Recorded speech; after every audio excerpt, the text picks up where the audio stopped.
Steve Moran here, talking to my good friend Sarah Hoit, and we would like to actually have a little bit of a conversation, or I'd like to have a conversation with you today about social impact and senior living. And so let's actually just start with a sort of, it seems like a simple but maybe very complex question.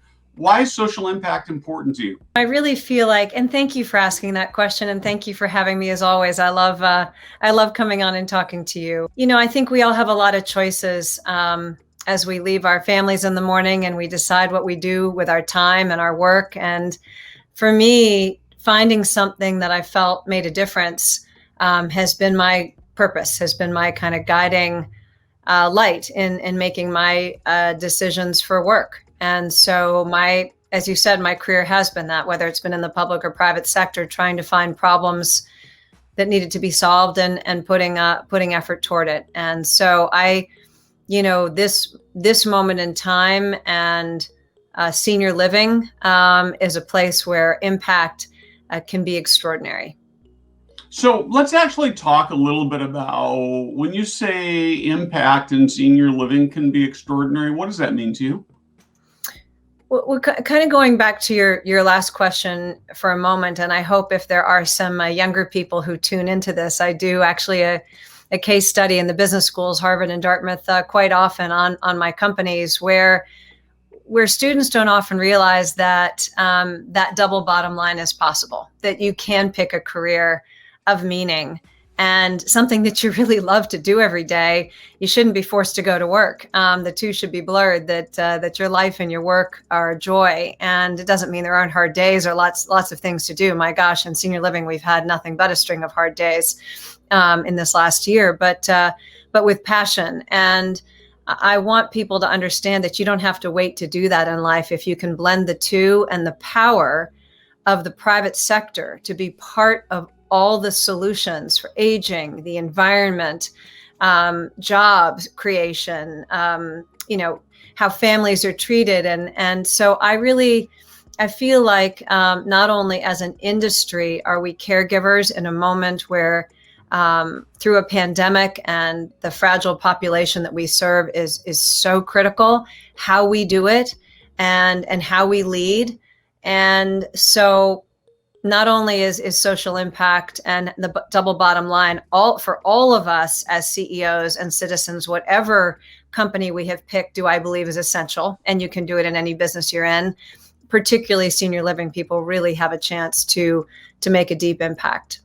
So one of the things that I struggle with a lot is there's sort of this sense that you either can be profit oriented or you can be oriented towards making the world a better place, but that the two don't coexist. And yet here you are, you're the head of a technology company that's really focused on senior living.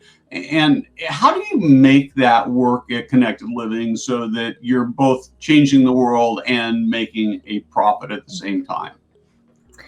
Well, I think like most things, it's not being short-sighted, right? That I really do fundamentally believe not only in our business with innovative technology and connecting families and communities, and that doing the right thing and bringing the best quality service, the most sophisticated and respectful, even though it costs more in terms of developing it and deploying it, technology to bring a sophisticated window in and engagement. What could possibly be more important?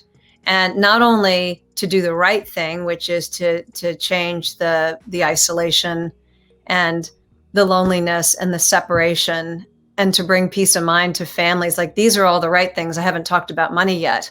And give people a voice and all the whys. Why are we doing this? But if you do the why properly, it's also the right business model. That's how you're going to drive occupancy.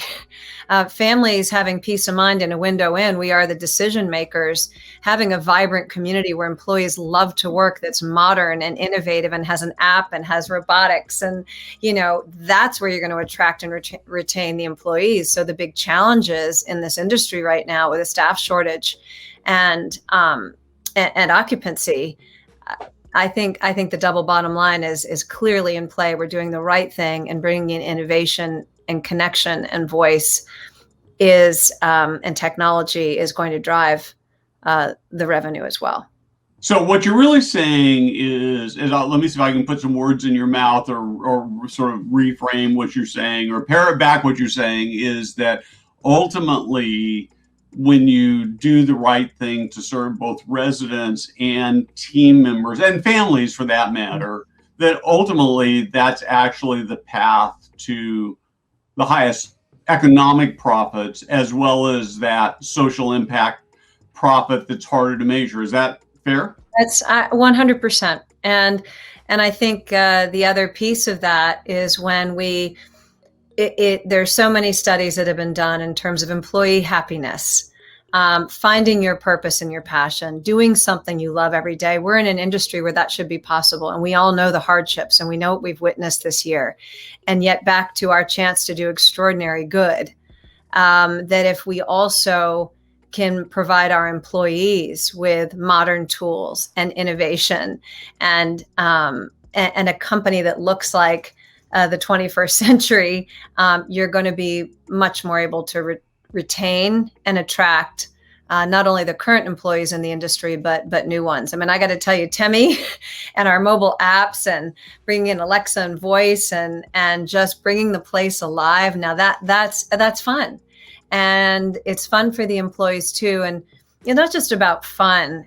If your staff member actually knew who my grandmother was, if when you came into Cicely's room, you understood that the music she loved, and the beach, and that she was a visiting nurse, and that her family was everything, and all of that is possible with just having data and some really basic but sophisticated technology at the helm, your caregiving and your experience of your residents and family members is going to be completely different. But so is it for the staff. Imagine me as a staff member walking in and having that interaction, or singing Frank Sinatra with Cicely.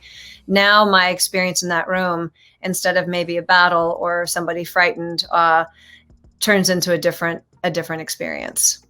Yeah, I was watching a LinkedIn video yesterday about a senior living community that's using a robot in their dining services. So it wasn't a Timmy, but as they showed this video, it was so much fun to watch, because they showed residents watching this, and there were just these big, huge smiles on their face. And so what I love about what you're doing at Connected Living is that you're not selling technology for just because technology is cool. You're selling technology, you develop technology because it makes people's lives better, right? And I just have so much admiration for you doing that. And I'm proud to call you my friend because you're doing that. Thank you. And you. So. Anyway, Sarah, thank you very much. I know we don't have a lot of time on this video, but this has been just a fantastic conversation. And I look forward to continuing to partner with you as we make senior living better and better and better. And we're already good. Thank you, Steve. And you're one of the you are such a powerful voice in this industry to kind of lift up what's happening, to let people know what's possible. And I think in this moment that is so important, because people don't know, bringing robotics in, or these things seem complex, making sure that everyone has that window and that light and that virtual connection. It's technology, and it's a lot simpler than people think. But I just, the one word I really wanted to get out today is that the inspiration of having a job and a being in a moment where we really can all make a big impact, and that you don't have to separate that from being really successful as a business.